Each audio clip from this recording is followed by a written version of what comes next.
तो बच्चों आज की क्लास में हम लोग नया चैप्टर पढ़ने वाले हैं वेक्टर अलजेब्रा। काफी इंपॉर्टेंट टॉपिक है क्योंकि इसी पे बेस्ड आपका जो नेक्स्ट चैप्टर है that is three dimensional geometry, वो आपका इसी पे बेस्ड है, 3D। तो इस चैप्टर को आप बहुत ध्यान से समझिएगा। मैं बिल्कुल बेसिक से उठाने वाला हूँ, हर एक वर्ड का आपको यहाँ पे मतलब बताऊंगा। तो हम बिल्कुल बेसिक से स्टार्ट करने वाले हैं। तो स्टार्ट करते हैं। तो देखिए, सबसे पहले मैं यहाँ पे आपको बताना चाहूंगा फिजिकल क्वांटिटीज के बारे में। फिजिकल क्वांटिटीज, देखिए फिजिकल क्वांटिटीज कौन सी क्वांटिटीज होती है जिनको हम मेजर कर पाते हैं, मेजरेबल, जिनको हम मेजर कर सकते हैं। तो डे टू डे लाइफ में देयर आर न्यूमरस थिंग्स जिनको आप मेजर कर सकते हो। स्पीड हो गया, टाइम हो गया, डिस्टेंस हो गया, लेंथ हो गई, किसी चीज की वॉल्यूम हो गया, एरिया होगा। There are so many things जो आप आराम से मेजर कर सकते हो। एक्सेलरेशन हो गया, जो कि आपने 10th क्लास में पढ़ा हुआ है फिजिक्स में। तो फिजिकल क्वांटिटीज बेटा दो टाइप की होती है। देखिए मैं यहाँ पे आपको एक एग्जाम्पल के तौर पे समझाता हूँ। अगर आपसे कोई आपकी हाइट पूछेगा, तो मान लीजिए एक बच्चा है, उसकी हाइट है 5 फीट, ठीक है, 5 फीट। या अगर मैं क्या कहता हूँ, मान लो कि किसी ने सेंटीमीटर्स में अपनी हाइट बता दी कि भाई 170 सेंटीमीटर्स, ऑल 5 फीट से ऊपर हो गया, बट मान लो कि किसी ने अपनी हाइट बोली 170 सेंटीमीटर्स। तो यहाँ पे उस बच्चे को सिर्फ 170 सेंटीमीटर बोलने की जरूरत है, उसको और कुछ इंफॉर्मेशन देने की जरूरत नहीं है।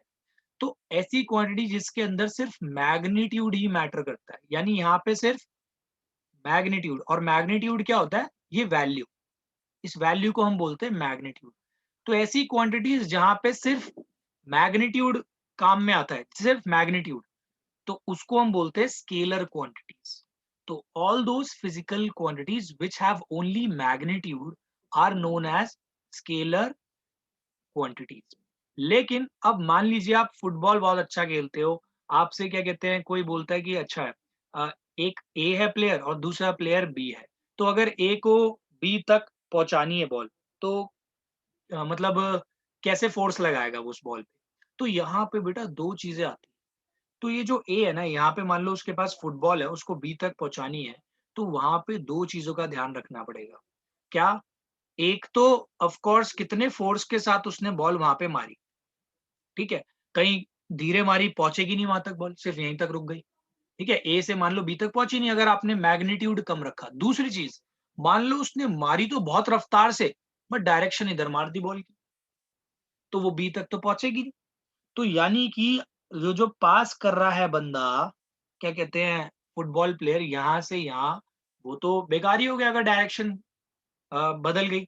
तो यानी कि कुछ क्वांटिटीज ऐसी होती हैं, कुछ कैलकुलेटिव चीजें आपको ऐसी करनी पड़ती है जिसके अंदर दो चीजें मैटर करती हैं। और वो क्या है?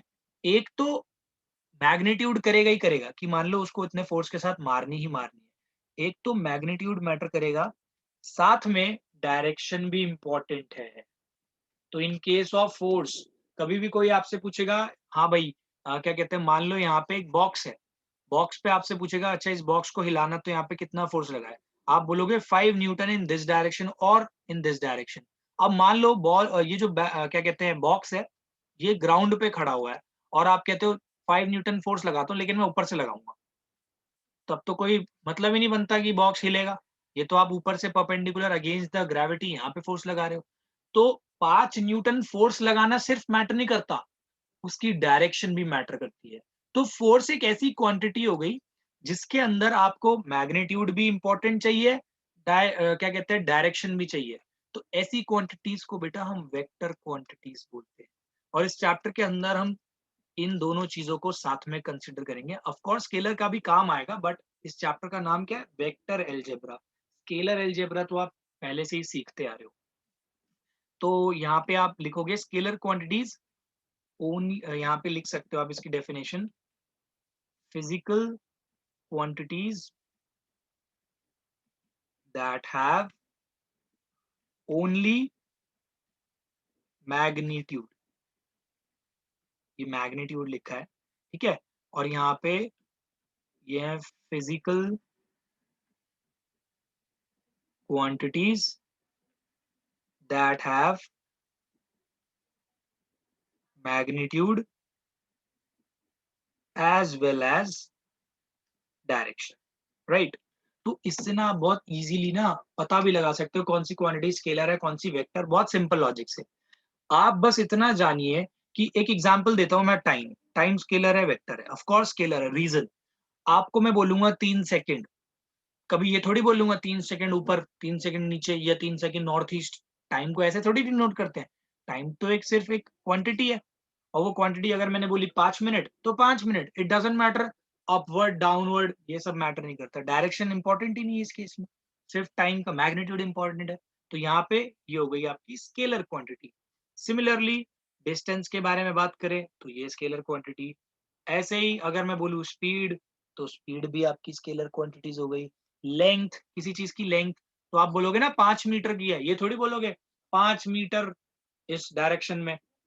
समझ रहे हो क्या कहते हैं? अगर मैं आपको बोलूंगा कि क्या कहते हैं ये अलमारी, अलमारी की लेंथ कितनी है, तो आप बोलोगे कि 5 मीटर है इस क्या कहते हैं नॉर्थ में, ऐसा कुछ नहीं है। वो तो ऐसे नहीं बोल सकते, आपको तो सिर्फ लेंथ बतानी है, ठीक है। किसी चीज की वॉल्यूम हो गई, किसी चीज का एरिया हो गया, किसी चीज का मास। मान लो कोई चीज 5 kg की है, तो आप डायरेक्शन थोड़ी बताओगे कि 5 kg टूवर्ड्स वेस्ट, ऐसा तो कोई लॉजिक नहीं बना। तो सिमिलरली मास हो गया, वहां पे भी सिर्फ मैग्नीट्यूड आता है, ठीक है। और बहुत सारी चीजें हो गई इसके अंदर, आपका क्या कहते हैं, और भी है वैसे तो। टेम्परेचर, आप सारी चीजें लिख सकते हो ताकि मतलब कहीं ना कहीं आपको ऐसा लगे कि हाँ यार आपने पढ़ा हुआ है। टेम्परेचर हो गया, वर्क हो गया आपका, इसके अंदर क्या कहते हैं मनी, मनी को कह सकते हो वोल्टेज, मनी, वोल्टेज, ये सारे आपके एनसीईआरटी में एग्जांपल्स लिखे, आप इसको आराम से देख सकते हो। डेंसिटी हो गई, रेजिस्टेंस हो गई, डेंसिटी, रेजिस्टेंस, एटसेट्रा, राइट। और जब बारी आती है इसकी, तो सबसे पहले तो मैंने अभी आपको फोर्स बताया ही था। जब डिस्टेंस है ना, डिस्टेंस की जगह यहाँ पे होगा डिस्प्लेसमेंट। डिस्प्लेसमेंट आप लोगों को पता होना चाहिए क्या होता है, शॉर्टेस्ट डिस्टेंस बिटवीन 2 पॉइंट्स। तो जो 2 पॉइंट्स के बीच में शॉर्टेस्ट डिस्टेंस होता है ना, तो बेटा ये तो फिक्स ही होता है, ये इसी डायरेक्शन में जाएगा। तो यहाँ डायरेक्शन भी हो गई फिक्स।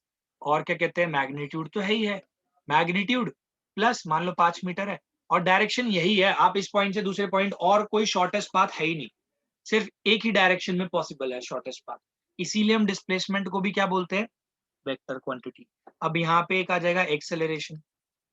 एक्सेलरेशन भी क्या है आपकी एक वेक्टर क्वांटिटी हो गई। तो और स्पीड के इसके जैसे स्पीड होती है वैसे ही यहाँ पे वेलोसिटी बोल देते हैं।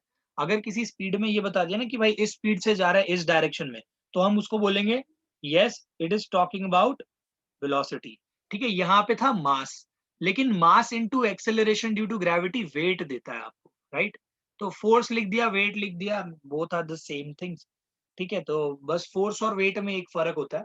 फोर्स के अंदर हम एक्सेलरेशन जिसको बोलते हैं ना, वैसे ही वेट के अंदर उसको एक्सेलरेशन ड्यू टू ग्रेविटी से रिप्लेस कर देते हैं। Although it is not a concept of mathematics, ये फिजिक्स का है, अगर नहीं भी आया तो इट इज फाइन, कोई दिक्कत नहीं है। तो क्या कहते हैं, ये हो गया आपका वेट हो गया। इलेक्ट्रिक फील्ड इंटेंसिटी, फिजिक्स के स्टूडेंट्स को समझ में आ रहा होगा मैं क्या कह रहा हूँ। और क्या कहते हैं, मोमेंटम हो गया, इलेक्ट्रिक, इलेक्ट्रिक फील्ड इंटेंसिटी कह सकते हो आप। तो ये हो गए आपके वेक्टर क्वांटिटीज के एग्जाम, नोटेड डाउन फर्स्ट। अब हम लोग यहाँ पे समझेंगे रिप्रेजेंटेशन ऑफ अ वेक्टर। देखिए वेक्टर का रिप्रेजेंटेशन समझिए आप। अब ना यहाँ पे पहले ना मैंने एक बना दी स्ट्रेट लाइन, ठीक है, this is a line and this line is से एल, ठीक है। ये एक लाइन है, इसको मैं सिर्फ ये बोलूंगा अ लाइन, ठीक है। लेकिन मान लो इस लाइन में क्या कहते हैं, मैंने एक एरो बना दिया, राइट। अगर मैंने इस लाइन में एक एरो बना दिया, तो इसका नाम चेंज हो जाएगा, इसको मैं बोलूंगा डायरेक्टेड लाइन। ये हो जाएगी आपकी डायरेक्टेड लाइन। ये आपको बता देता हूँ, इसका कुछ वजूद नहीं है एक्चुअली, ये जो मैंने बनाया ना, इसका कोई वजूद ही नहीं है इस लाइन का, ऐसी ही है। मतलब प्रैक्टिकली कोई पर्पस है नहीं हमारा इसके लिए, ठीक है। अब यहाँ पे इसका थोड़ा एग्जिस्टेंस हुआ, क्यों? क्योंकि इस लाइन की ना मैंने डायरेक्शन डिफाइन कर दी, तो इसको मैं बोलूंगा डायरेक्टेड लाइन। अब मान लो ये लाइन है, ये डायरेक्टेड है इस डायरेक्शन में, लेकिन अब मैंने इसमें ना ये भी डिसाइड कर दिया कि भाई इतना पार्ट, ये लाइन सेगमेंट डिफाइन कर दिया मैंने, इसको मैंने ये बोल दिया okay, this is directed in this direction and this much, मान लो कि ये मैंने बोल दिया 5 मीटर से, मतलब से 5 मीटर, तो आप इसको क्या बोलोगे? ये हो जाएगा डायरेक्टेड डायरेक्टेड लाइन सेगमेंट। तो ये आपका वेक्टर काउंट होएगा। क्यों वेक्टर क्यों काउंट होगा? क्योंकि इसके अंदर मैग्नीट्यूड भी है और इसके अंदर डायरेक्शन भी है। तो ऐसे ही आप इन दोनों में से किसी को वेक्टर नहीं बोल सकते। क्यों? वेक्टर के अंदर होना क्या जरूरी है? डायरेक्टेड तो होनी चाहिए, बट साथ में उसके पास मैग्नीट्यूड भी होना चाहिए। अब इसके नाम रख देता हूं मैं ए और बी। ठीक है, मान लो यहाँ पे ना ए जो होगा ना, ध्यान रखना, ए क्या होगा? इसका initial point, initial point, and B क्या होगा यहाँ पे? इसका फाइनल पॉइंट। ऑफ कोर्स, क्या कहते हैं, वेक्टर में जो एक तो इनिशियल पॉइंट होगा, दूसरा फाइनल पॉइंट होगा। अगर इनिशियल और फाइनल डिफाइंड ही नहीं होंगे तो क्या आप उसका मैग्नीट्यूड बता सकते हो? Of course not. तो अगर आप ऐसा नहीं कर सकते तो that means there is initial point and there is also a final point. तो पता है इसको हम रिप्रेजेंट कैसे करेंगे? इसको हम रिप्रेजेंट करेंगे, यहाँ पे जो वेक्टर है ए बी वेक्टर, हमें क्या करना है? यहाँ पे क्या कहते हैं इसको ना, ये जो फाइनल पॉइंट है ना, इसको टर्मिनल पॉइंट भी बोला जाता है, टर्मिनल पॉइंट। तो ये फाइनल पॉइंट की जगह हम इसको टर्मिनल पॉइंट भी लिख देंगे। Both are the same thing, तो इसमें ऐसी कोई दिक्कत वाली बात नहीं। ठीक है, तो अब यहाँ पे देखो ये क्या है, इसको हम बोलते हैं वेक्टर ए बी। जब मैं इसको प्रोनाउंस करूंगा ना तो मैं क्या बोलूंगा? Vector A B. ठीक है, इसके अंदर ये जो एरो है ना, ये arrow, this represents the direction. ये वेक्टर की डायरेक्शन को रिप्रेजेंट करता है। कि ये किससे क्या पता चल रहा है कि ये जो है ना डायरेक्शन कहां से कहां जा रही है? ए से बी की तरफ जा रही है डायरेक्शन, ए से बी। अगर मैं बी से ए लिखता तो ये उल्टी डायरेक्शन होती, मतलब ऐसे ये डायरेक्शन होती है। अगर मैं बी से ए लिखता तो इसका मैं क्या लिखता? B A vector. तो यानी कि ये बताता है कि इसका इनिशियल पॉइंट तो ए है और टर्मिनल पॉइंट इसका बी है। तो ए बी वेक्टर, इसको ऐसे प्रोनाउंस करेंगे ए बी वेक्टर और लिखेंगे ऐसे। ये जो एरो है ये रिप्रेजेंट करता है उसकी डायरेक्शन। एंड यहाँ पे जो मैग्नीट्यूड होगा ना, कभी भी अगर आपको बोला जाए कि मैग्नीट्यूड किससे रिप्रेजेंट होता है, तो मैग्नीट्यूड मॉड्यूलस का फॉर्मूला आपने सीखा है, वही है। अगर आपने वेक्टर के साथ ये मॉड्यूलस लगा दिया ना, तो यहाँ पे ये बात आ गई मैग्नीट्यूड। तो कभी भी किसी वेक्टर के अंदर अगर कोई मैग्नीट्यूड आपको डिनोट करना हो तो मैग्नीट्यूड कैसे डिनोट करते हैं? उस वेक्टर को आप मॉड्यूलस के अंदर रख देंगे। तो ये होता है इसका रिप्रेजेंट करने का तरीका। अब यहाँ पे कभी कभी पता है क्या होता है? अल्फाबेट्स की जगह ना ये ऐसे भी लिख देते हैं कि यार अच्छा इसको ए वेक्टर से डिनोट कर दिया। ये जो पूरा पार्ट है ए बी वेक्टर, इसको मैंने क्या बोल दिया? ए वेक्टर। तो अगर ये ए वेक्टर के बराबर है तो इट इज फाइन, आप इसमें नेमिंग कर सकते हो। तो ये ए वेक्टर हो गया और ये ए वेक्टर मतलब इसी वेक्टर का मैग्नीट्यूड। ये तो बस मैंने आपको बता दिया कि आप ऐसे अल्फाबेट्स लिखने की जगह ए बी की जगह आप इसको लेट कर सकते हो। ए वेक्टर बी वेक्टर जो आपके मन में आए इसको आप लेट कर सकते हो। बट बाकी प्रोसीजर बिल्कुल एग्जैक्टली सेम होने वाला है, राइट? अब हम काफी इंपॉर्टेंट चीज पढ़ने वाले हैं, पोजीशन वेक्टर।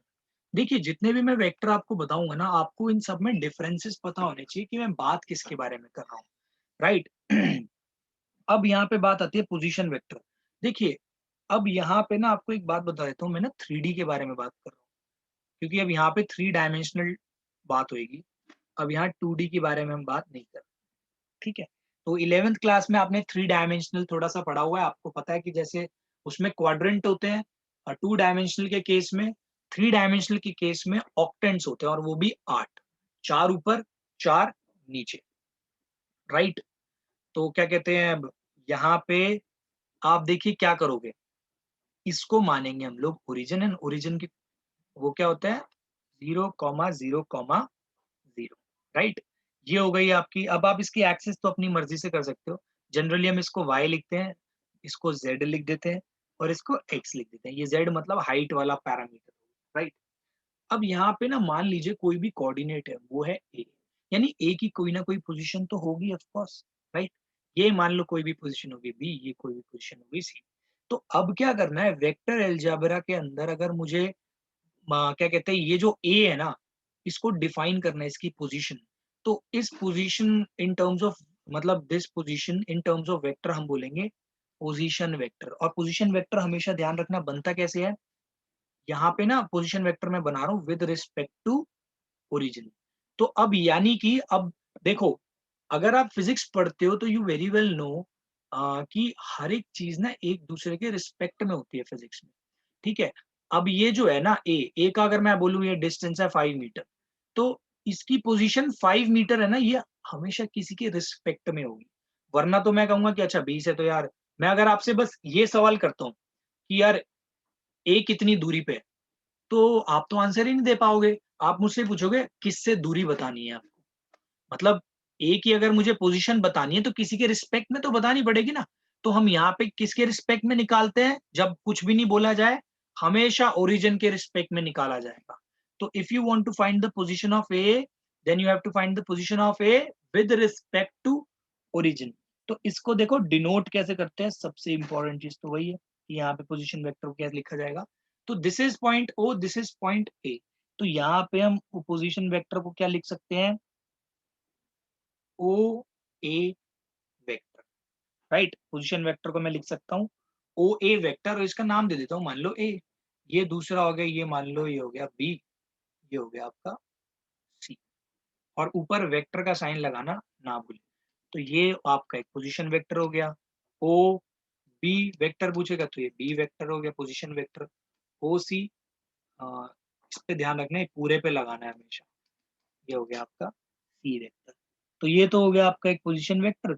अगर क्या कहते हैं कभी भी इसको डिफाइन करने के लिए आ जाएगा, तो आप बोल सकते हो अ वेक्टर, इस लेट कर लेना, क्या कहते हैं, आप बोल सकते हो consider a point A in space having coordinates. इसके कुछ ना कुछ कोऑर्डिनेट्स होंगे x comma y comma z, of course इसके 3D के अंदर कुछ ना कुछ पॉइंट्स के कोऑर्डिनेट होंगे ना।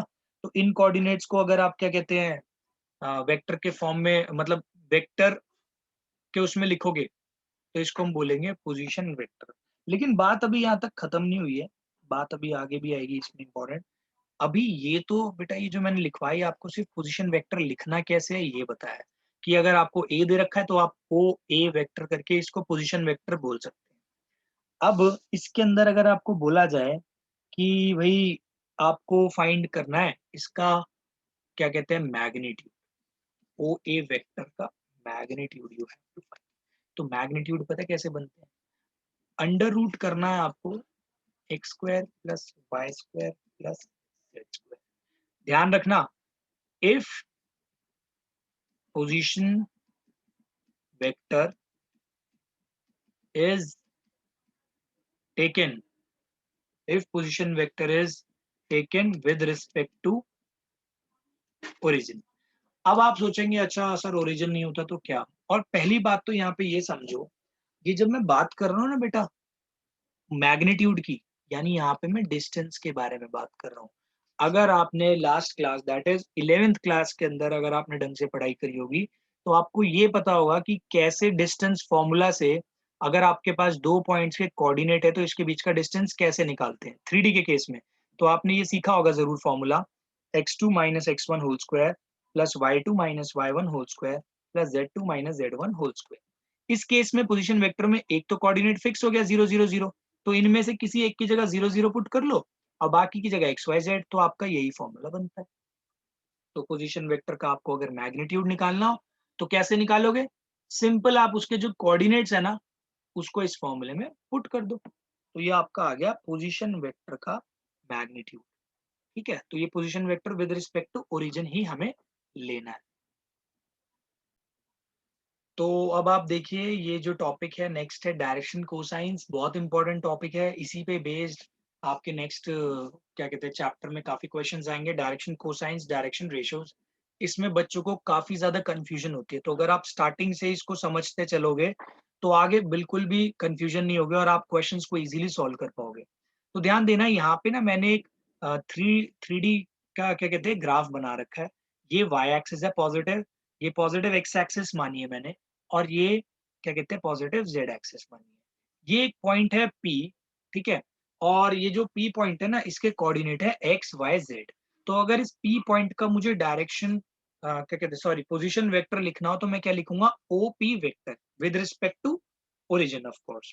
ठीक है, अब आप एक बात सोचिए इसको अगर आपको इमेजिन करना है तो ये देखिए, ये जो P है ना, आप जिस भी रूम में बैठे हो वहाँ पे किसी भी मतलब कहीं पे भी स्पेस में, मैं ज़मीन पे नहीं कह रहा, आप ऊपरी स्पेस में उसी रूम में एक P पॉइंट को इमेजिन करो कि यहाँ पे कोई हवा में एक पॉइंट है P, और अपने रूम का एक नीचे बॉटम वाला कॉर्नर है ना कोई सा भी, उसको मान लो ओरिजिन है। अब आप देखिए, अगर एक इमेजिनरी लाइन अगर आप उस ओरिजिन से, रूम के कॉर्नर वाले ओरिजिन से जो आपने विजुअलाइज़ किया है एक पॉइंट P, उससे अगर एक इमेजिनरी लाइन ड्रॉ कर दो अपने दिमाग में इमेजिनेशन से, तो ये जो लाइन होगी ना, ये आपके घर में देखो, जो कॉर्नर है, कॉर्नर से 3 लाइन जा रही होगी, एक ऊपर की तरफ, एक लेंथ की तरफ, एक ब्रेड्थ की तरफ।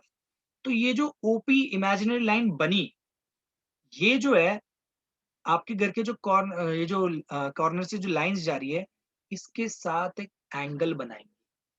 वाई एक्सिस के साथ भी कुछ एंगल बनेगा, एक्स एक्सिस के साथ भी कुछ एंगल बनेगा, एंड ये जो जेड एक्सिस है इसके साथ भी इसका एंगल बनेगा, ये जो वेक्टर है, पोजीशन वेक्टर, ठीक है, ये लाइन का।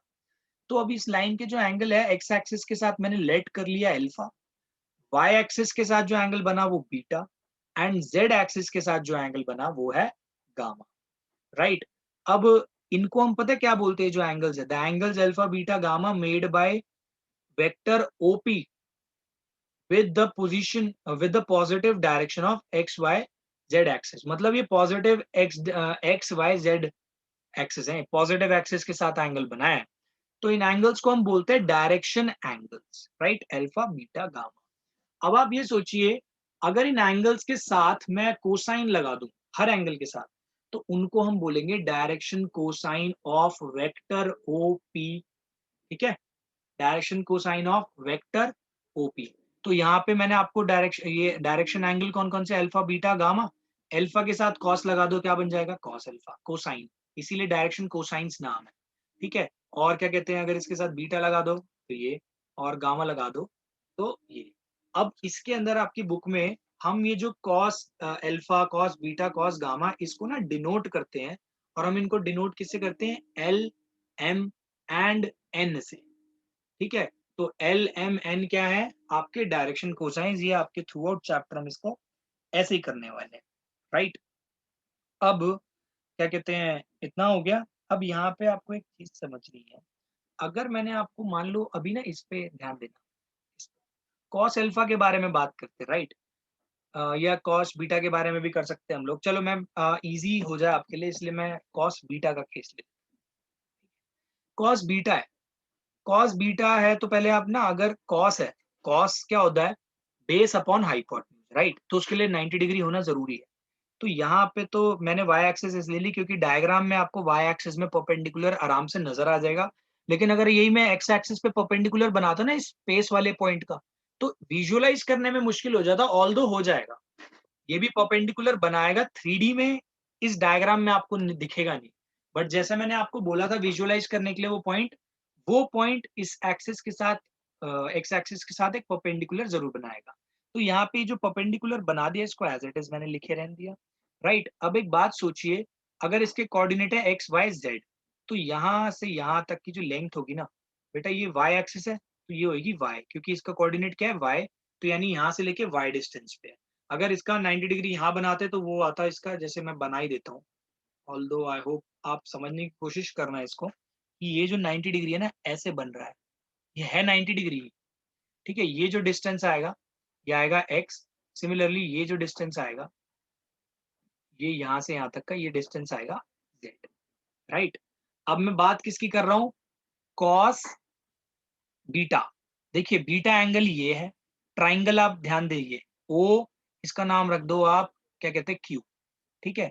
क्या कहते हैं, या तो इसका नाम रख दो ए बी, ए रख देते हैं, चलो, ठीक है? तो यहाँ पे आप देखिए cos beta is equals to क्या होगा, बेस अपॉन हाइपोटेन्यूज। तो बेस आपका क्या है यहाँ पे, ओपी वेक्टर। तो यहाँ पे आप ऐसे लिख सकते हैं ना, cos alpha is equals to, base is what, sorry cos alpha कह रहा हूँ, cos beta is equals to base is y upon hypotenuse is OP vector. Similarly अगर मैं बात करता हूँ कॉस अल्फा की, तो 90 डिग्री ये है, राइट? तो बेस तो आपका यही होगा x, और हाइपोटेन्यूज तो ओपी वेक्टर ही रहने वाला है, ठीक है? सिमिलरली आप कॉस गामा देखेंगे, कॉस गामा में क्या है, आपका ये जो बेस है क्योंकि ये 90 डिग्री है, दिस इज हाइपोटेन्यूज, तो ये बेस है। z क्योंकि एंगल ये है ना, अगर एंगल ये होता है तो बेस ये होएगा, z अपॉन ये होएगा ओपी वेक्टर। तो अगर कभी ऐसे वैल्यू निकालने के लिए है, तो आप इसको इजीली निकाल लीजिए। ठीक है, तो इसको क्या कहते हैं, आप देखो, अब एक चीज देखो, यहाँ पे अगर मैं लेट कर लेता हूँ, ये जो ओपी वेक्टर है ना, इसको मैं आर वेक्टर मान लेता हूँ, आर फॉर रिजल्टेंट बोल रहा हूँ मैं। ठीक है, तो ये क्या बन जाएगा, cos beta is equals to y by r vector, right. y by r बोल लो या आर वेक्टर मान लो, मैंने आर लेट कर लिया इसको। ठीक है, सिर्फ क्या कहते हैं, मैं ना यहाँ पे जो आर लिख रहा हूँ ना, इसका मतलब ये है कि यहाँ पे सिर्फ मैं मैग्नीट्यूड के बारे में बात कर रहा हूँ, क्योंकि बेटा ये जो कॉस बीटा है वो तो दो लेंथ को लेता है ना, रेशो ऑफ द साइड्स होता है, एंड साइड्स क्या होती है, लेंथ में होती है। तो मैं आर वेक्टर नहीं डाल रहा, ऑल्दो ये आर वेक्टर होगा, बट यहाँ पे लिखा तो मैग्नीट्यूड ही जाएगा। सिमिलरली कॉस एल्फा भी क्या होगा, x upon r, and cos gamma क्या होगा, जेड अपॉन आर। अब आप एक बात सोचिए, अगर यहाँ से y की वैल्यू निकाली जाए, तो y की वैल्यू क्या आएगी, r cos बीटा, x की वैल्यू क्या आएगी, x cos alpha, and z की वैल्यू कितनी आएगी, r cos गामा।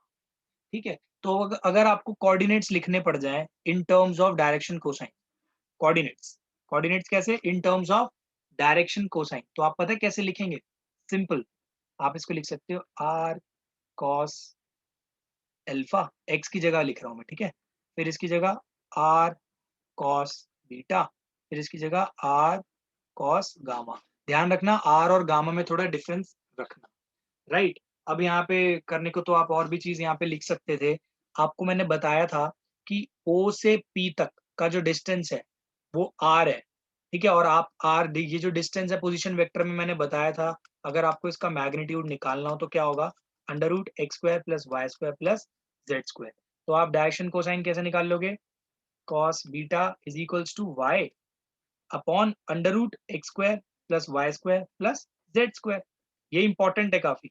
ऐसे ही cos, यहाँ पे लिख देता हूँ cos alpha x upon under root x square plus y square plus z square. फिर से ध्यान दीजिए मैंने क्या किया है, ये cos बीटा तो आपको मैंने बताया ना y बाय आर है, r क्या था, यहाँ से लेके यहाँ तक का डिस्टेंस। पोजीशन वेक्टर में मैंने आपको डिस्टेंस का मैग्नीट्यूड निकालना सिखाया था, वो ये था। तो कभी भी अगर आपको किसी भी क्या कहते हैं पॉइंट, कोई भी पोजीशन वेक्टर दे दिया जाए और आपको बोले कि यार इसके डायरेक्शन कोसाइन निकाल के दिखाओ, तो आपका काम बहुत सिंपल है। आप क्या करोगे, पहले ना उसके जो भी कोऑर्डिनेट्स है उससे इसकी वैल्यू निकाल लेना, और हर कोऑर्डिनेट को इससे, इस टर्म से डिवाइड कर देना, आपको क्या मिल जाएंगे, डायरेक्शन कोसाइंस इजीली मिल जाएंगे। तो ये cos beta cos gamma is equals to z upon under root x square plus y square plus z square. तो ये डायरेक्शन कोसाइंस निकालने का तरीका, इस पे बेस्ड मैं एक क्वेश्चन अभी करा देता हूँ। अब इसी पे बेस्ड मैंने क्वेश्चन ऐसे लिख दिया आपको समझाने के लिए कि यहाँ पे अगर आपसे डायरेक्शन कोसाइंस मांगे हैं, write down direction cosines of the position vector whose coordinates are this. अभी तो मैं आपको वेक्टर के फॉर्म में नहीं दे रहा पोजीशन वेक्टर, जो कि आगे हम पढ़ेंगे नेक्स्ट क्लास में, बट यहाँ पे आपको एक सिर्फ आइडिया देना चाह रहा हूँ कि ये क्या है x, ये है y और ये है z, ये वैल्यूज इंपॉर्टेंट है। अगर आपको इसके डायरेक्शन कोसाइंस लिखने हैं, यानी कि ये बात कर रहा है कॉस अल्फा की, यानी कि l की वैल्यू, l m और n के बारे में बात कर रहा है, l m मतलब cos, cos alpha, cos beta, cos gamma. आपको पता ही है कि ये जो कॉस अल्फा होता है कैसे निकलता है, x upon under root x square plus y square plus z square. Similarly ये कैसे निकलता है, y upon under root x square plus same y square plus z square. ये z upon under root x square plus y square plus z square. आपके पास सारी values हैं, तो एल की वैल्यू कितनी आ जाएगी, 3 अपॉन अंडर रूट 3 3 9, मैं यहाँ पे वैल्यू पुट कर रहा हूँ, 3 3 9, 4 4 16 प्लस ये आपका आ जाएगा 5 5 25। एम कितना हो जाएगा, सिमिलरली 4 अपॉन, इसको आप ऐड कर लो भाई, ये आपका 50 आ रहा है अंडर रूट में, और ये एन है, ये आपका आ जाएगा 5 अपॉन रूट 50। अब आप इसको अगर आप वैसे लिखोगे तो ये आ जाएगा 5 रूट, और ये आ गया एल, ये आ गया एन 5 रूट 2, और ये आ गया एन 5 अपॉन 5 रूट 2। तो ये तो कैंसिल होके 1 बाय रूट 2 भी आ रहा है, ये कितना आ रहा है, 1 बाय रूट 2 भी आ रहा है, राइट। तो ठीक है, तो जब आप इसको सॉल्व करोगे तो ये आपका इतना आ जाएगा। तो इनको हम बोलेंगे डायरेक्शन कोसाइन्स। ध्यान रखना आगे भी बहुत इंपॉर्टेंट रहेगा। अगर कोई पूछेगा डायरेक्शन कोसाइन्स का सिग्निफिकेंस क्या है, आप ध्यान रखना हमेशा जो डायरेक्शन कोसाइन होंगे ना, वो आपको मैग्नीट्यूड नहीं बताएगा। Direction cosines will tell you about the direction. ये सबसे इंपॉर्टेंट पार्ट है, ये आपका 3D में भी यूज होगा। डायरेक्शन, इसको नोट बना के लिख लो। Direction cosines represent the direction of a vector.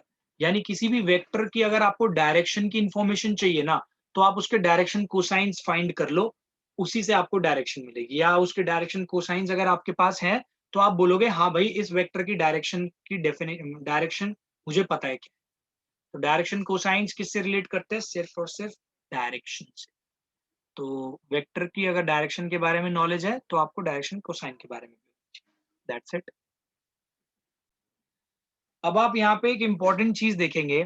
यहाँ पे अभी आपने एक फॉर्मूला सीखा, सिमिलरली एम का आपने ये फॉर्मूला सीखा। अब यहाँ पे कॉमन सेंस यूज करेंगे।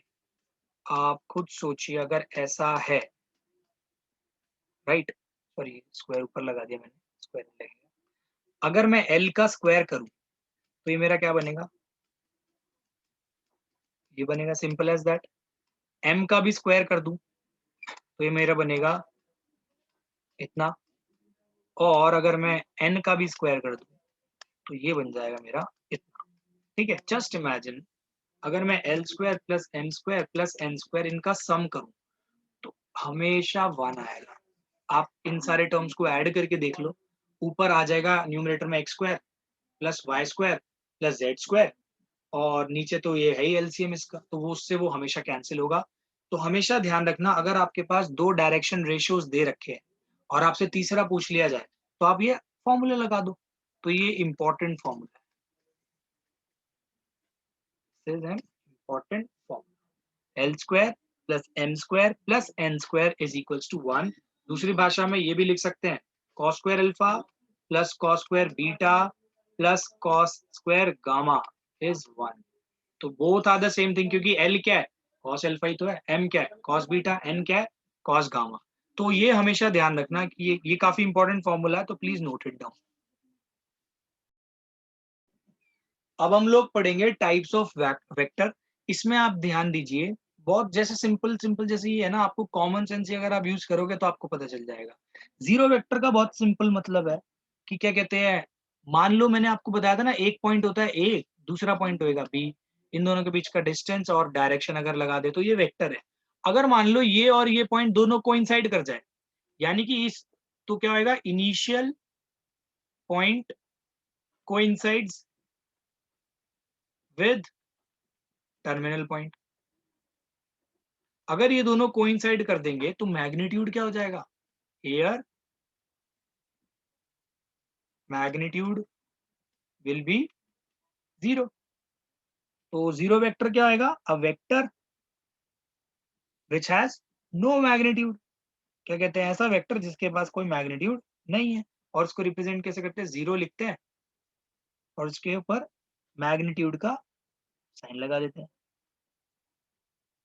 अब कोई क्वेश्चन पूछेगा कि सर डायरेक्शन का क्या है, तो हम इसकी डायरेक्शन डिफाइन नहीं कर सकते, असाइन ही नहीं करेंगे कोई डेफिनेट डायरेक्शन। रीजन, इसका कोई मैग्नीट्यूड ही नहीं है।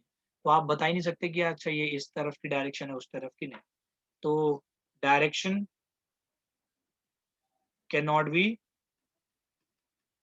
डिफाइंड।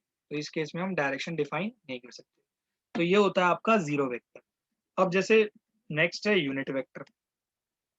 यूनिट वेक्टर, तो यूनिट वेक्टर क्या होता है? यहाँ पे ध्यान देना भाई। तो यूनिट वेक्टर जो होगा, सिंपल एज दैट, जैसे वर्ड है, इसका जो मैग्नीट्यूड होगा वो यूनिटी होगा। यहाँ पे क्या होगा? Magnitude of vector is 1। 1 मतलब यूनिटी। तो कभी भी अगर ऐसा होगा तो हम उसको क्या बोलेंगे? Unit vector. ठीक है।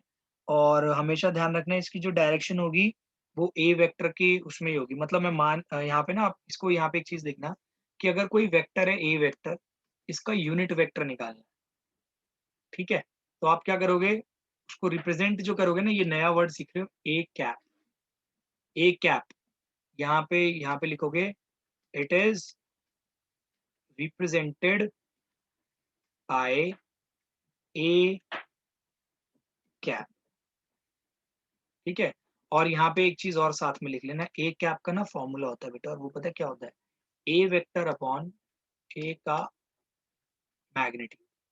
ये काम में आएगा, अभी नहीं, मैं नेक्स्ट क्लास में जब मैं क्वेश्चंस कराऊंगा इसके तो ये डिस्कस होएगा अभी अच्छा खासा, तो उसमें आपको समझ में आएगी चीज। अभी आप बस ये डालो, unit vector is equals to vector upon magnitude of that vector. और यूनिट वेक्टर को किससे रिप्रेजेंट करते हैं, ए कैप से करते हैं, ठीक है। इसके बाद ध्यान रखना बेटा, ये जो यूनिट वेक्टर है ना, यूनिट वेक्टर का काम है डायरेक्शन बताने का, राइट। ध्यान रखना इसका काम क्या है, डायरेक्शन बताने का, क्योंकि इसका मैग्नीट्यूड से हमें कुछ लेना देना नहीं, क्योंकि मैग्नीट्यूड हमेशा 1 रहने वाला है। किसी भी वेक्टर का अगर आपको यूनिट वेक्टर मिल जाएगा, दैट मीन्स आपको उस वेक्टर की डायरेक्शन का आइडिया हो जाएगा, ठीक है। तो यूनिट वेक्टर, इसके बाद है को इनिशियल वेक्टर। अब देखिए को इनिशियल वेक्टर क्या होते हैं, हुज इनिशियल पॉइंट्स कोइंसाइड। ये तो मैं आपको डायरेक्ट डायग्राम से साफ साफ बताया, तो मान लो एक वेक्टर है ये, इसका इनिशियल पॉइंट है ये ओ ए, एंड मान लो ये पॉइंट ये जा रहा है यहाँ से ओ बी, तो ये O B vector and O A vector are coinitial. Why, क्योंकि इनके जो इनिशियल पॉइंट्स है ना ये मैच हो रहे हैं। ध्यान रखना, टर्मिनल पॉइंट मैच नहीं कह रहा मैं, इनिशियल पॉइंट कह रहा हूँ, दोनों के मैच हो रहे हैं। तो ये हो गए आपके को initial vector.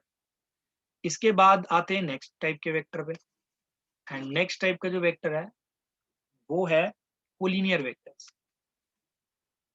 Fourth type collinear vectors. अब ये ना थोड़ा सा इसमें फर्क है, और वो क्या है ये समझना आपको। कोलिनियर वेक्टर्स और कोलिनियर लाइंस में डिफरेंस है। कोलिनियर लाइन तो बेटा वो होती है जो एक line, collinear point, sorry collinear points के बारे में अगर मैं बात करता हूँ तो वो एक ही लाइन पे लाए करते हैं, राइट। लेकिन लेकिन कोलिनियर इसके केस में क्या कहते हैं, कोलिनियर वेक्टर का केस अलग है। इसमें पता है क्या होएगा, यहाँ पे बस एक चीज का आपको ध्यान रखना है कि जो दोनों वेक्टर्स है ना, वो एक लाइन के पैरेलल होने चाहिए। बता देता हूँ, जैसे मान लो ये है ओ ए वेक्टर, दूसरा है ये ऐसे इस डायरेक्शन में, दूसरा है यहाँ पे मान लो इसकी नेमिंग कर देते हैं पी क्यू वेक्टर, ठीक है। तो ये दोनों चाहे इनकी डायरेक्शन ऑपोजिट है, चाहे इनके मैग्नीट्यूड भी अलग है, बट ये आपस में एक ऐसी लाइन के पैरेलल है, मतलब मैं एक ऐसी लाइन बना सकता हूँ जो इसके भी पैरेलल हो और इसके भी पैरेलल हो। तो ऐसे वेक्टर्स जो आपस में पैरेलल होते हैं, हमें उसकी डायरेक्शन से कुछ लेना देना नहीं, ऑपोजिट चल जाएगी कोई दिक्कत नहीं है, मैग्नीट्यूड से भी कुछ लेना देना नहीं, एक का ज्यादा हो एक का कम हो कोई प्रॉब्लम नहीं है, लेकिन वो पैरेलल होने चाहिए। तो इसकी डेफिनेशन बहुत सिंपल है, two vectors are said to be collinear if they are parallel to a single line, irrespective of their magnitude and direction, right? ये हो गया। इसके बाद फिफ्थ है इक्वल वेक्टर्स। तो इक्वल वेक्टर्स की तो भाई एक ही कंडीशन है, और वो क्या कंडीशन है कि भाई मैग्नीट्यूड भी सेम होना चाहिए और डायरेक्शन भी सेम होनी चाहिए, तो वो क्या हो जाएगा इक्वल वेक्टर। जैसे ये है एक, तो और ये वाला वेक्टर देख रहे हो, दोनों की डायरेक्शन भी इतनी है और दोनों का मैग्नीट्यूड भी इतना है। ये ओ ए मान लो, इसको सी बी मान लो, तो ये दोनों वेक्टर्स क्या हैं, इक्वल वेक्टर्स, क्योंकि इनकी मैग्नीट्यूड भी सेम है, इसकी डायरेक्शन। लास्ट है नेगेटिव वेक्टर। नेगेटिव वेक्टर में देख लो क्या होएगा, मैग्नीट्यूड इज सेम लेकिन डायरेक्शन ऑपोजिट है, डायरेक्शन ऑपोजिट। ठीक है, तो इसको नोट कर लो। जैसे मान लो यहाँ से यहाँ जा रहा है ये वाला वेक्टर सेम मैग्नीट्यूड है बट इधर से इधर, ये ए बी मान लो, ये सी डी मान लो, तो ये दोनों नेगेटिव वेक्टर कहलाएंगे। अगर आप इसको मैं ऊपर लिख देता हूँ, नेगेटिव वेक्टर अगर डिनोट करना चाहोगे ना, आप A B vector is equals to negative of D C vector लिखेंगे। A B vector is equals to negative of D C vector, right. तो अच्छा नहीं, एक चीज और है इसमें, नेगेटिव वेक्टर का एक आपको बता देता हूँ मैं लिखने का तरीका। ये वाला ऐसा नहीं आएगा। अगर आपने इसको डी सी लिख दिया तो आपने तो नेगेटिव लिखने की जरूरत ही नहीं, लेकिन अगर आप इसको उल्टा लिखते हो ना, या तो एक काम करिए, आप ये एग्जाम्पल छोड़िए, आप सिंगल वेक्टर का एग्जाम्पल ले लीजिए। अगर इस वेक्टर की डायरेक्शन ऑपोजिट होती, बी ए होता, ये ऐसे होता, बी से ए की तरफ जा रहा होता, ऐसे बी से ए, तो आप इसको पता है क्या लिखते हैं, negative of B A vector. ठीक है, जैसे मैंने अभी आपको वो लिखवाया था ना डी सी, तो डी सी के साथ मैंने नेगेटिव लगवाया था, तो ऐसे ही यहाँ पे अगर ये बी से ए की तरफ डायरेक्शन जा रही है तो आप क्या बोलोगे, A B vector is negative of B A vector. तो ये हो गया आपका लास्ट टाइप ऑफ वेक्टर। अब आप देखिए, अब हम इन सारी चीजों से रिलेटेड ही करने वाले हैं। एग्जाम्पल वन देखिए, बहुत सिंपल है, आपको रिप्रेजेंट करना है graphically a displacement of 40 kilometre. आपको बोला है 40 किलोमीटर की आपको डिस्प्लेसमेंट शो करनी है। देखो डिस्प्लेसमेंट बोला है ना, यानी आपको एक वेक्टर डिस्प्ले करना है, मतलब एक वेक्टर को ग्राफिकली शो करना है। और वेक्टर दिया है तो भाई ये तो मैग्नीट्यूड हो गया, ध्यान रखना, दिस इज योर मैग्नीट्यूड। और डायरेक्शन भी ऑफकोर्स दी ही होगी उन्होंने, क्या बोला है, 30 डिग्री वेस्ट ऑफ साउथ। तो देखो पहले तो आप ऐसे बना लेना डायग्राम। आपको इसमें पता होना चाहिए कि भाई क्या ये नॉर्थ होता है, ये ईस्ट होता है, west, and this is south. इसमें बोला है वेस्ट ऑफ साउथ, तो पहले साउथ जाओ, इसके वेस्ट में बोला है, यानी इस डायरेक्शन में। और कितने मीटर की लाइन बोली है, 40 किलोमीटर की। तो आपका डायरेक्शन क्या बनेगा, ये ऐसे बन जाएगा, वेस्ट ऑफ साउथ। तो आप इसको 30 डिग्री बोला है ना, तो ये 30 डिग्री का एंगल बन गया, 30 डिग्री वेस्ट ऑफ साउथ। और इसको डाल देना 40 किलोमीटर्स। अगर आप इसको बोल रहे हो ओपी, ओ से पी तक, तो ये पूरा जो पूरा है ना, ये आप लिखोगे OP vector is equals to, इसको अच्छा 40 नहीं लिखना, OP vector represents that vector of 40 kilometre magnitude and this direction, जो भी आपको क्वेश्चन में दे रखी है। तो बहुत सिंपल सा एग्जाम्पल था, इसको तो इतना करने की जरूरत पड़ती नहीं। Clear sir. इसके बाद एग्जाम्पल 2 देखिए, classify the following measures as scalars and vectors. बहुत सिंपल है, आप इस क्वेश्चन में बस ये देखिए क्या आपको यहाँ पे इसको डिफाइन करने के लिए डायरेक्शन बतानी जरूरी है। फॉर एग्जाम्पल पहला आ गया 5 सेकेंड, तो आपको पता है 5 सेकेंड क्या है भाई, टाइम है। टाइम क्या होता है, स्केलर, आपको डायरेक्शन नहीं बतानी। नेक्स्ट वाला आपका है क्या कहते हैं, वॉल्यूम दिख रही है साफ साफ। क्या कहते हैं, सेकंड पार्ट देख लीजिए आप इसका, ये तो फर्स्ट पार्ट हो गया। सेकंड पार्ट में अगर आप देखेंगे तो इसमें बोला है 1000 सेंटीमीटर क्यूब। यहाँ कोई डायरेक्शन आपको बताने की जरूरत नहीं है, this is case of volume, and आपको बताया ही था वॉल्यूम क्या होती है, स्केलर क्वांटिटी होती है। थर्ड पार्ट देख लीजिए, थर्ड पार्ट में दे रखा है 10 न्यूटन। तो न्यूटन आपको पता है किसकी है भाई, फोर्स की है। और फोर्स क्या होता है आपको, यहाँ पे आपको खाली 10 न्यूटन से मतलब नहीं है, आपको ये पता होना चाहिए कि 10 न्यूटन कौन सी डायरेक्शन है। और पहली बात तो आपको ये अगर यूनिट से पता चल गया, यूनिट अगर आपको इस यूनिट से ही पता चल गया कि यार ये फोर्स की यूनिट है, तो फोर्स तो भाई क्या होता है, सीधा सीधा वेक्टर। लेकिन कुछ केसेस ऐसे होते हैं जहां पर यूनिट आपको कंफ्यूज कर सकती है, जैसे कि हो गया फोर्स। अब यहाँ पे आ गया 30 किलोमीटर पर आवर। अब आप यहाँ सोचेंगे यार ये तो वेलोसिटी का भी यही होता है और स्पीड का भी यही होता है, लेकिन कभी भी अगर ऐसा केस आता है ना, देन आपको ये देखना है क्या इसके साथ इन्होंने डायरेक्शन मेंशन करी है। जैसे ये केस था, ये डिस्टेंस भी हो सकता था, लेकिन इन्होंने यहाँ डायरेक्शन साथ में दी, तभी ये वेक्टर बन पाया। अगर डायरेक्शन नहीं देते तो ये केस ही नहीं होता वेक्टर का। सिमिलरली यहाँ पे डायरेक्शन प्रोवाइडेड ही नहीं है, तो आप इसको क्या लिखोगे, अच्छा यार ये तो स्पीड का केस है, स्पीड है तो ये स्केलर क्वांटिटी हो गई। इसके बाद आप देखिए नेक्स्ट आपको डेंसिटी दे रखी है 10 ग्राम पर सेंटीमीटर क्यूब, और डेंसिटी की कोई डायरेक्शन तो होती नहीं है, तो डेंसिटी भी भाई आपकी क्या होती है, स्केलर क्वांटिटी होती है। नेक्स्ट वाले में आ जाइए, नेक्स्ट वाले आपको बोल रखा है, हाँ जी अब देखिए क्या दे रखा है नेक्स्ट वाले में, सिक्स पार्ट में, 20 मीटर पर सेकेंड टूवर्ड्स नॉर्थ। अब यहाँ पे आपको इसके साथ डायरेक्शन भी दे दी है, तो यानी ये बात कर रहा है वेलोसिटी के बारे में। और वेलोसिटी क्या होती है आपकी? वेक्टर क्वांटिटी होती है। तो ये हो गया आपका। नेक्स्ट देख लीजिए, ये तो आप इजीली कर ही लेंगे। एग्जाम्पल 3 देख लीजिए। एग्जाम्पल 3 में एक डायग्राम दे रखा है आपको ऐसे, ये इतना दिया हुआ है, ये इतना, और यहाँ पे ना लाइनें बना रखी है। ये लाइनें पता है क्यों बना रखी है? ताकि आपको थोड़ा मैग्नीट्यूड का अंदाजा पड़ जाए। ठीक है, मैग्नीट्यूड का अंदाजा। तो ये लाइंस है लाइक दिस। ठीक है, अब यहाँ पे देखिए, ये है आपका ए वेक्टर, ये आपका सी वेक्टर, ये डायरेक्शन दे रखी है बी वेक्टर, और ये वेक्टर की ये ऐसे दी हुई है। एरोज भाई बहुत इंपॉर्टेंट है, ध्यान रखना, एरोज सबसे इंपॉर्टेंट है। ये आपका यहाँ पे दे रखा है डी वेक्टर।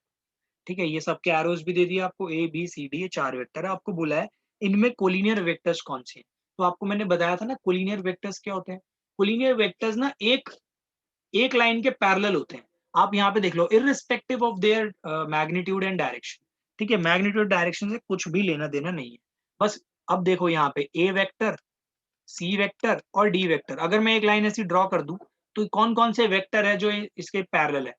ए वेक्टर के पैरेलल ये, सी वेक्टर भी इसके पैरेलल, डी वेक्टर, यानी ये तीनों वेक्टर्स आपस में पैरेलल है। अब देख लीजिए यहाँ पे मैग्नीट्यूड 1 और 2 सिर्फ 2 का है, यहाँ मैग्नीट्यूड 1 2 3, तो मैग्नीट्यूड से तो लेना देना ही नहीं होता कोलिनियर का। तो इसीलिए आप बोलोगे ए vector, C vector, D vector, ये आपके क्या है? कोलिनियर वेक्टर हो गए। अब आ जाइए नेक्स्ट केस में। नेक्स्ट बोला है इक्वल वेक्टर, तो आपको साफ साफ दिख रहे हैं भाई इक्वल वेक्टर, तो यही है A vector and C vector. Reason, इन दोनों का मैग्नीट्यूड देखो 1 एंड 2, समझ में आ रहा है? एक पार्ट, दूसरा पार्ट सेम 1 एंड 2, और दोनों की डायरेक्शन भी सेम है बिल्कुल। तो यानी कि ए वेक्टर और सी वेक्टर तो हो गए आपके इक्वल। को इनिशियल तो सीधा सीधा आपको नजर आ रहा है कहाँ कहाँ पे कॉमन पार्ट है, ये है को इनिशियल। यहाँ पे इसका एरो नहीं बनाया मैंने, ये एरो है। तो इनिशियल पॉइंट है इसके सी वेक्टर के, C vector, B vector and D vector.